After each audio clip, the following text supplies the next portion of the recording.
కీలక హామీకి సంబంధించి మెట్రో రైలు విస్తరణ అటు హైదరాబాద్ నగరానికే మణిహారంగా మారిన మెట్రో రైలు విస్తరణకు సంబంధించి నాగోల్ నుంచి శంషాబాద్ రాయదుర్గం టు కోకాపేట వరకు విస్తరించాలని ప్రభుత్వం ఇప్పటికే నిర్ణయించింది. ఎంజీబీఎస్ టు చాంద్రాయణగుట్ట మియాపూర్ పటాన్ చెరు వరకు విస్తరణకు రంగం సిద్ధం చేసింది. కళ్యాణ్ మనం చూసాం, గత ప్రభుత్వం కూడా మెట్రోకి అంతే ప్రియారిటీ ఇచ్చింది. త్వరితగతిన అదే రావటం ప్రజలకు కూడా అది చాలా వినియోగం అవుతుండడం యూస్ఫుల్ గా మారిన పరిస్థితి.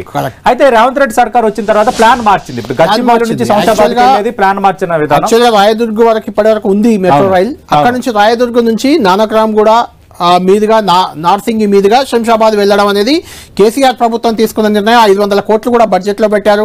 దాన్ని మొత్తం ప్రభుత్వమే భరిస్తుంది. 3500 కోట్లు ఖర్చు భావించారు. దానికి ల్యాండ్ అక్విజిషన్ కూడా పెద్దగా ప్రాబ్లం ఉండేది కాదు, ఎందుకంటే అది ఓఆర్ఆర్ పక్క నుంచే వెళ్తుంది. ఓఆర్ఆర్ పక్కన మొత్తం ప్రభుత్వ భూములే చాలా ఎక్కువగా ఉన్నాయి. అయితే ఆ ప్లాన్ ని రేవంత్ రెడ్డి సర్కార్ మార్చింది. ఎందుకంటే రాయదుర్గం నుంచి అటు వెళ్ళడానికి అందరికి కార్లు ఉన్నాయి, సంపన్నులు ఉంటారు, ఇలాంటి ఆలోచన ఏదో కొంత చేసింది. దాంతో అది పాత బస్తీ మీదుగా ఇప్పుడు శంషాబాద్ వెళ్లే అవకాశం ఉంది.